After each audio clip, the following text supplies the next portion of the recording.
Welcome to the NBA Coast to Coast podcast, brought to you by thelines.com. Coming to you from the West Coast, Josh Lander, joined by my guy Nate Weitzer on the East Coast. And we're looking at a little 3-game slate here after a really full Wednesday night slate. Just a few games to choose from. In this one, we're going to be talking about two teams that are not necessarily trying to win, but we do have some value in the Rockets and the Spurs game. Also have another game video up for you guys and our player props that we're bringing you each and every weekday of this regular season. So make sure to like and subscribe to that page. Also want you to head to thelines.com. That's where Nate and the gang are putting all our great written content up there for you. All those player props as well, and our odds finder tool that you can use to make sure you go ahead and get the best juice back on all of these bets you make in the NBA this season. Nate, let's go through this little slate here and then talk Spurs and Rockets.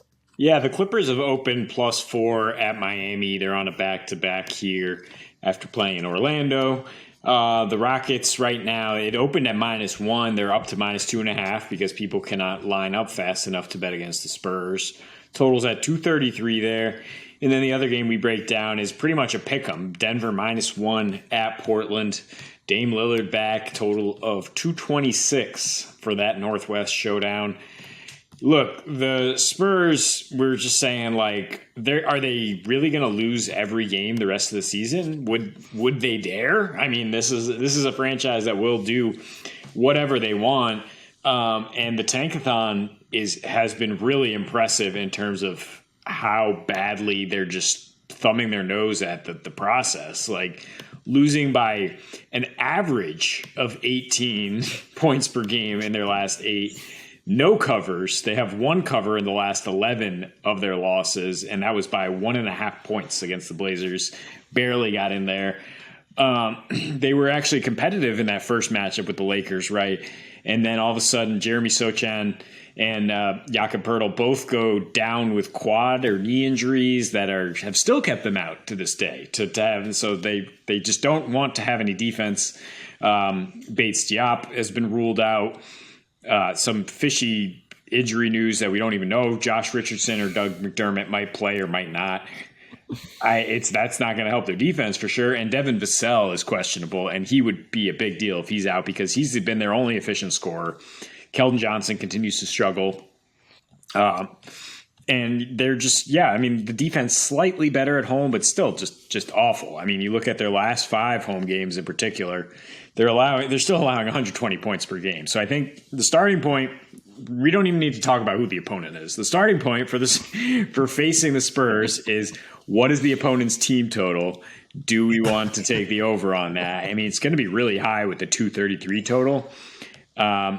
I might actually even lean under if the Rockets are like projected for 126 here. Is that the math?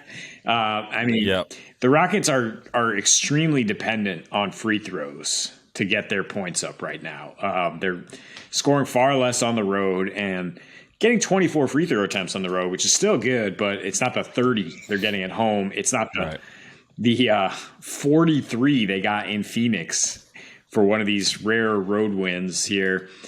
They've won 4 of their last 6, though. Playing pretty well, pretty frisky. They might even get Jayshawn Tate back soon. Maybe not for this game, but the rookie Jabari Smith playing well.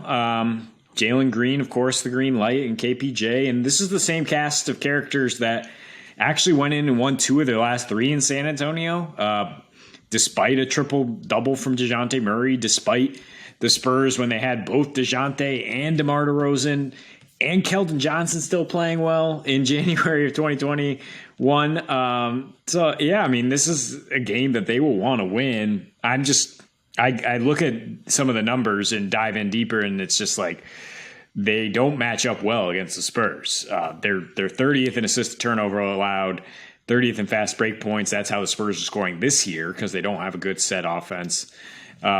And the Spurs are number 1 limiting free throws. And again, that's what the Rockets depend on. Of course, lately the Spurs have started giving up more of that. They started giving up more of everything because they're just straight up not playing to win. It's hard to bet on anything here, but the takeaway, the tank is on for real, and the numbers that back it up the most is that the Spurs are 26th in fourth quarter scoring and giving up the most fourth quarter points per game. So even if it's close, if they decide they want to pull the plug, they will just let the other team win. What do you think? Is this the night they say, like, in-state rival, we're going to actually get one here because we can, and we'd like to give our fans something to cheer about?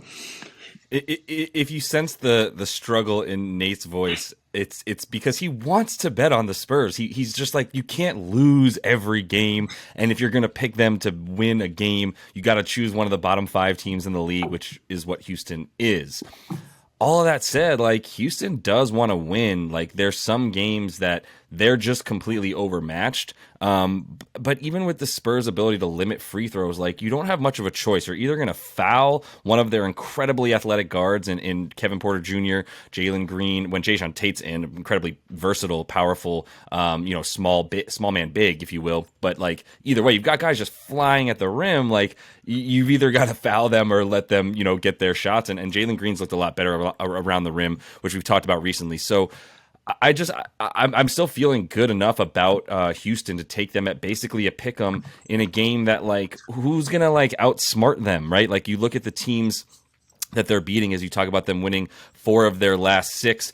They beat a 76ers team at home that, like, I don't know, James Harden came back. I don't know what to make of the Sixers. They're a mess. They're similar to the Mavs. Like, they could lose to anybody. They could beat anybody when they have their full team in there is kind of how I see it. So, like, I don't know, like with Houston, they take advantage of these situations where, like, you just think that they're left for dead, and then they kind of come back with a little bit of a vengeance. They didn't do that against the Warriors, but, like, they beat the Suns beforehand. So, like, it's a total make or miss league for them. And when they are hitting the threes, which they do take at a rate that's like 9th highest in the league in terms of the amount of field goals they're shooting from deep. Like, they are shooting a ton of threes, so it is 3 or in the paint for this Houston team, which does make you feel decent about that. Like, I don't know, like, Pirtle's not playing, but even when he was playing, like we talked about, he had a league worst opponent field goal percentage in the paint, where it was like guys were shooting 71% around the rim against Jakob Pirtle this season, which is, like I said, pretty bad, pretty much the worst in the league.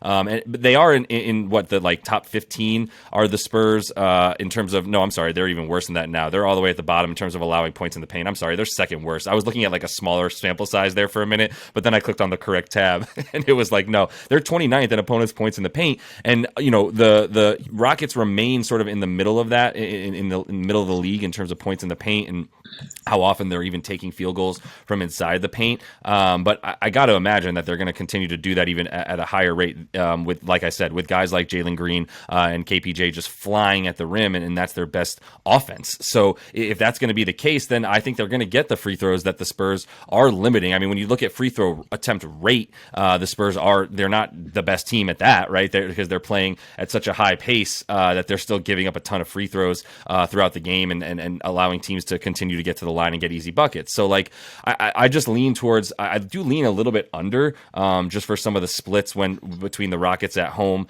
and on the road. I mean, the Spurs are better on defense at home because they only give up 120 points per game at home versus 122 on the road. So I guess that's better than awful, or it's still really awful, or better than really awful. But, the Rockets on the road obviously score like 6 points fewer, as you mentioned, and they are shooting a little bit worse from the field as well, probably taking a few more worse shots when you look at their shot selection as well.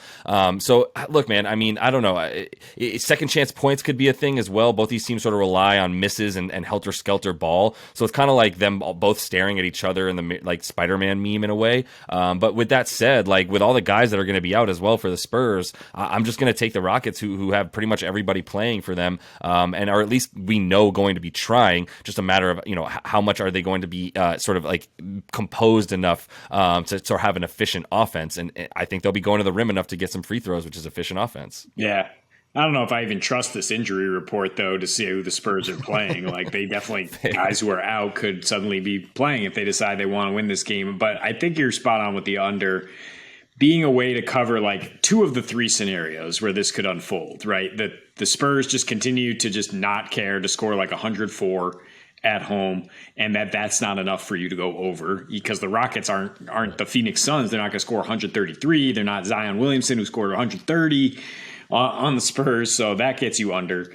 Or there's a scenario where the Spurs actually care and they go out to win this game, and you can limit the Houston Rockets because, again, they are not an offensive juggernaut. So the only scenario it doesn't cover is if the Spurs decide they're going to go out to win and they're going to play a fast break game, and then crazy stuff happens as it has in some of these Rockets game lately. But yeah. I think they probably fired their best shot at least in their last game here against Philly. I mean, the Rockets certainly aren't going to suddenly be on a heater here. They're not a good team by any means, and I mean, they're facing one of the best coaches in the game. And if he decides he wants to put the right pieces around to slow down Jalen Green, I'm pretty sure he can take away Jalen Green, regardless of who the personnel is out there for the Spurs. So under is our preferred bet here. Because good Lord, we don't know what the motivations will be for the Spurs. So true. I mean, you look at the Spurs, even their points total is against anybody that tries on defense, which I'm not claiming the Rockets do, but I lean under as well because, I mean, if Pop decides that he wants to put in the right lineups to play this game, the only thing I would argue is this is one of your biggest contenders for the top spot in the draft next season. So it's kind of like this is the team to actually lose to. The wins for the Spurs might be those random nights where teams like the Grizzlies sit everybody or whatever and they can pull one out of their butt, but like in a game where the Rockets are also fighting for last place in the league, maybe the tankathon requires in this situation that you lose. So either way, I'm gonna pick the Rockets. I'm gonna feel better about an under than an over in this one, and then I'm just gonna not watch this game and do something else with my Thursday night. So and then this game is a pick'em right now. Nuggets maybe -1 in Portland. With Dame Lillard back, the total is at 226. The Blazers could not get a win without him. I mean, they got 2 wins, actually. They lost 7 of 8, then they won in Utah, and on a back-to-back, he returned. Showed a little rust against the Pacers. Missed a bunch of twos, 4 turnovers, but same old Dame, 5 for 10 from deep, and a +30 in his time on the floor. We talked about Denver's home road splits a lot when we wanted to take them at home against Dallas 2 nights ago. And now everything indicates that on the road, they should be giving up a lot of points at the very least here. Dallas managed to get enough going from the perimeter to beat them in Denver, and it is a stark difference. I mean, they're 29th in defensive efficiency on the road, 25th in three-point percentage, which, you could pretty much stop on that right there because now you have both Dame Lillard and Anthony Simons to deal with. And I don't think there's a better shooting backcourt because Klay Thompson is not Klay Thompson anymore, at least in their ability to get their own shot. And Denver's defense has just been very inconsistent and pretty consistently bad on the road. The question is, will they be able to score? Because when they went to Portland in early November, Joker got into foul trouble, couldn't score on his old buddy Nurkic. And he's been pretty quiet lately, honestly. I mean, they've lost 3 straight because he's not being as assertive as the 2-time MVP should be. Granted, he had COVID like 10 days ago. And, you don't know where his wind is at. But, I mean, I don't know. It's if they're going to lose 4 straight here. I mean, they are 6-3 after a loss and 5-0 with that rest disadvantage. But I'm not really willing to bet against Portland with Dame out there either. Their defense, both teams have really good wing defense here. So I think that's going to be difficult to overcome. But I think that the Nuggets' struggles from defending the 3-point line combined with Portland's struggles denying assist to field goal are pretty strong in support of this going over 226. Portland's 27th in opponents' assisted field goal. Denver's 3rd in assists, of course, with Jokic at the controls there. Jamal Murray also starting to come into his own in terms of ramping up his minutes, his assists, his production. And then you got Bruce Brown there as your bonus facilitator in the middle. Aaron Gordon returned to play really well in that loss to Dallas. But, I mean, the key here, which probably dancing around, is they went over with Dallas at home where their defense is better. And while Portland is a pretty good defensive team this year and is keeping totals down in general, Not as much when they have Dame, and I don't think as much in this matchup as you would expect Dallas to just slow it down and play at that snail's pace. Portland at least plays at a pace of 98 at home, where they allow 112 and score 114. Yeah, I think that's the only place I really lean here. I mean, there's nothing in the way of like a trend between these two teams and their recent matchups that I feel good talking about or using in any way for this. Dame didn't play last season, essentially. I think they had one game against the Nuggies where they played with Dame. But like nobody comes along for the ride when these two teams are playing well on offense, when one of them is playing well on offense, I should say, right? Like it's either a 25-point blowout one way or the other. And one team scoring, in the 120s and above, and one team scoring 110 or less. And so I don't know what to do with any of that. When you look at the way that these teams score, Portland's much better on defense this year, to your point, but they're also much better on offense at home. And I think, being better on defense this year is still not great. It's just, it's being in the top 15 as opposed to like the second worst defensive team in the league, maybe, worst at times last year. So that's all obviously a direct result of a few extra guys, Josh Hart coming in the middle of the season and then Jeremy Grant coming over in the offseason. Both those guys having really good individual defensive ratings and defensive rebound percentages. So they're not giving up nearly as many second chance points as well. Which is something that Denver hasn't done quite as well this year, about 15th in terms of second chance points, something that they did a lot better last year. Once, obviously when Michael Porter Jr. is in there as well, you've got three guys that can all crash the offensive rebounds with Ago, Aaron Gordon, and then Jokic as well. And as opposed to opponent second chance points for Portland, still not something that they're able to do as well as in terms of defending the paint or not allowing those second chance points. Still closer to on in terms of the bottom half of the league, allowing those, and then opponents points in the paint as well, where obviously Denver does score a ton of their points in the paint, all in the 2-pointers as well, especially with Jamal Murray not necessarily ramping up from 3 yet. But I do like the fact that the offenses in this case will, I think the trends say that that's the case for both of them at least a little bit. Portland at home, they are 6-4 to the over, and then they're going by a couple points a game in terms of against the total there. And then Denver 9-6 on the road in terms of going over there as well,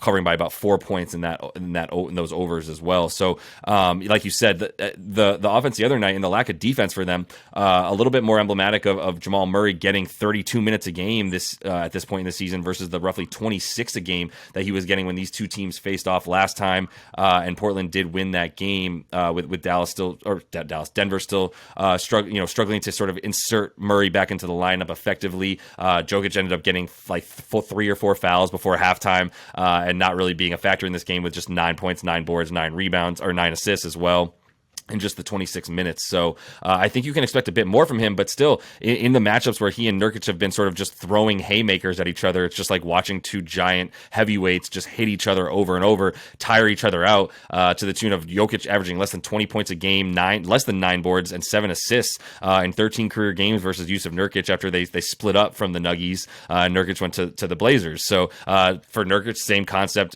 sort of bigger brother Jokic has held him to roughly 16 points a game, 10 boards, and about 2 assists. So it's like, just cancel that out almost for those two guys. Obviously, give a little bit of an edge to Jokic, and you would hope that he would be coming back with a bit more of a vengeance. But I just go for the points when you've got Dame out there and you've got some really good clutch numbers, obviously, when he's on the floor for them. And then, the Nuggets have been playing all right in the fourth quarter, except for in these losses as of late where they've had some struggles. I think this is one where they pull it together and are at least focused enough to have like a good offensive battle.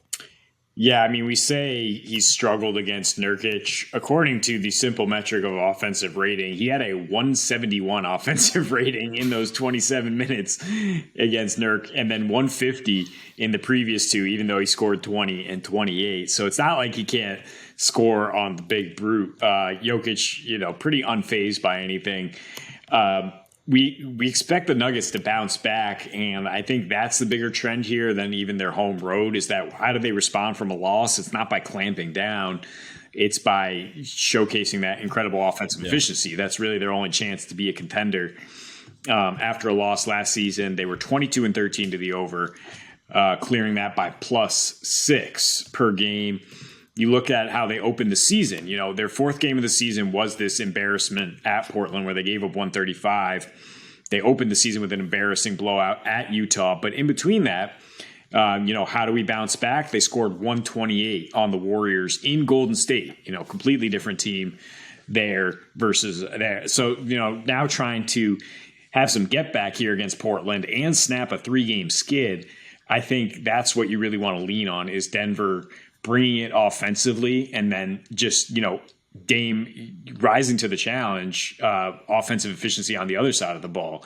Because that's exactly what we expect from a Damian Lillard-led team is that's how we're going to match you. And as good as some of these wing defenders are, the strengths, the MVPs of each team are going to be operating kind of outside those parameters. They're not exactly your typical wings. They're Dame Lillard from deep and Jokic facilitating everything. So, yeah, I think over at 226 seems pretty good. Yeah, exactly. And you look at where where the Nuggets are vulnerable, and it's definitely at the point guard position where they're one of the worst teams in terms of giving up points and assists and rebounds, mostly points and assists because they don't really have much at the top of that defense. I should also say to the point of Jokic's offensive rating, it's in part because he's not able to stay on the floor against Nurkic, as he's only averaged roughly like 28 minutes over the course of his last 6 games against Nurk, because he's averaging 3.5 to 4 fouls in that time as well. So obviously having to come off the floor if Nurk is going to be able to bring it on offense. But I still think for this matchup especially, it's a little bit of a Murray's going to be back. Expect him to do more of his thing, ramping it up for their guard play. And then, but he and Jokic are involved together. They're both just sort of amplifying each of their own powers with that pick and roll. So the first play-up prop that I'm bringing you guys here is Dame time. It's actually interesting if you look at Damian Lillard's stats props tonight. They're a little bit lower rather than Anthony Simons for good reason, who's been on somewhat of a tear. So I'm going with Dame's points and assists. Like I said, Anthony Simons has inserted himself as a scoring guard to be messed with. His prop is at 25.5 points tonight. Dame's is 23.5. I'm going to throw the assist back in there as well. Like I said, 31.5 is minus 110 on DK. I'm also going to take over 3.5 threes for Dame. That's plus money right now, plus 115. You're not very often going to find Dame Lillard to get more than 3 threes just at plus money. Usually you need to get him to get over 4 for that. But he's coming back. This is his second game back from injury since November 19th. The last game back that he played, where he came back from a sort of couple weeks of injury, and it was the second game back, right? The first game he played the other night, where they beat the Pacers, 21 points and like 6 assists. So still getting back into shape. Played 32 minutes, so you got to expect him to be healthy for this one as well. But the last time he was out and his second game back, he went 26 points and 7 assists, 6 for 12 from deep. That was against the Hornets. Obviously not very good, but still a good amount for him in some short time back. That was following a dud in his first game back last time. So I'm sort of following the same trend. Give him a game to get into it like he did against Indiana, and then now he's coming back with a vengeance in his second game back with one under his belt. On the 24th of October this year, one of the first games of the season, they played Denver. He had 31 points, 8 assists, and went 4 for 7 from 3 as he was still healthy. One of his first games back from a huge, long injury last season, missing almost the whole season. His last 8 versus Denver, 33 points and 9 assists in about 39 minutes a game. So you do expect him to get more than the 32 he had the other night. We're expecting some points and a pretty good matchup in this one. He's in his career 5.5 threes made per game at 47% a clip in the last 8 versus Denver. He's covered this 31.5 points and assists in 7 of those 8 as well. Denver's allowing 13 threes made on the road, which is more than at home. Not very good in the league right now, allowing 28.6% on the road. They're allowing 38.6% to their opponents and to point guards. Not good. We talked about this in the game video. They're bottom 5 in allowing points, assists, and 3-pointers made to the opposing point guard. Dame Lillard's ready to take advantage of that, as he has in his career against the Nuggets. So I'd take him, as his props still remain lower than Anthony Simons. So I'm feeling better about that one. And then moving on to another player in this game. This might be my favorite, to be honest with you. It's between he and Dame, but Aaron Gordon is looking like a man on fire right now. And I feel really good about everything that, sort of the tale that his stats against the Blazers tell, how he's been playing as of late. But yeah, and how he plays against Jeremy Grant as well. I should mention that's a pretty big matchup in this game. Those two guys definitely going at it. You look at the last time out on the game mentioned earlier in the Dame portion of this on the 24th of October this month. He had 26 points and 20 28 minutes against the Blazers, 6 boards as well. I feel good. I feel really good about what he can do tonight in that same sort of matchup. The other things that you really love for Aaron Gordon, it's incredible how much better he is on the road and how much more they're using him. 31.5 minutes on the road, 6 more than at home.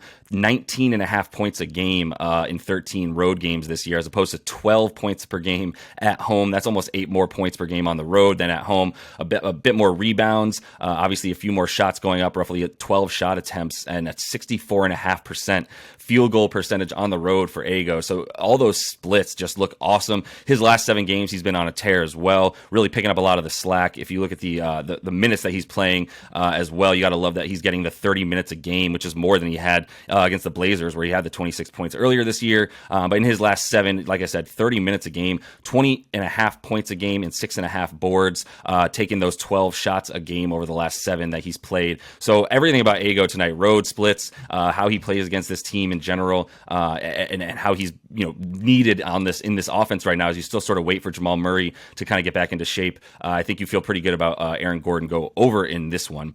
Third one here, the only player I'm actually picking not from this Blazers and Nuggets game is Ivica Zubac, or Zushak, however you want to call him. I'm going to go over 19.5 points and rebounds tonight for Zubac. That's minus 120 on DK. In his last 10, 12 boards and 12 points per game, so about 24 combined there in his last 10 games. Even if you take out that 31 and 29 performance where he had 31 points, 29 assists against Indy, he's still averaging 10 boards, 10 points in 30 minutes a game, in those other 9 games out of the last 10 that he's played, even if you take out that absurd performance. So still getting you over that prop there. His 8 career games versus Bam, not the greatest numbers because it's just 10 points and 7 boards, so slightly shy of that, but that's all in 21 minutes per game. So you look at some of the instances of when he played against Bam in this Heat team, and it was an instance of him not getting minutes, and it wasn't even really foul trouble. It was strictly just he wasn't as focal of a point in their offense, and it wasn't as necessary. And even when he was on the Clippers playing those games, you still had him coming out and giving way to guys like Marcus Morris, and obviously Kawhi and PG don't always need a true center out there. So when they're not out there, and I don't know if they will or not, they're listed as nothing right now, but they could just not play. Even when they are listed, they do play. So I hate picking with the predicting if the Clippers are going to play their 2 best players or not. But I will say that more minutes are coming for Zoo. He's earned it, and that's what he's been getting. As I said, 30 minutes a game over the last 10. You had Kawhi and PG in and out of the lineup. If you look at his per 36 against Bam in his career, and you extrapolate that out from the 21 minutes a game, add those 15 minutes per game, he's looking at about 15 points and 11 boards per game against Bam. So that easily gets you over the 20 that he needs tonight. The Heat are good against centers for sure in terms of limiting what they do. But Zoo has been fine against Bam when he gets the time to be out there and playing. And Miami has the worst field goal percentage in the league right now. Straight up, these teams aren't shooting the ball very much, and they're playing at a very slow pace. But they've been playing a little bit faster. Have the Heat at least at home. I think there's some opportunity for some rebounds and stuff for Zubac or Zushak, however you want to call him tonight. And then finishing things up, back to that Nuggets-Blazers game so I can at least know who's playing in it and give you guys some numbers here. Going over to FanDuel for minus 113 for Joker to hit 31.5, more than that, points and assists. I don't want to touch the rebounds necessarily when Joker's going up against Nurk, and I do think that there's the opportunity for some buckets to go in tonight with the lack of defense that Denver plays on the road, and also the amount of points that are scored in Portland when they play at home. So over 31.5 points and assists is where I go for Joker. In his last 10 overall, he's looking at 25 points a game, 9 assists in 33 minutes. You got to expect him to get the minutes tonight.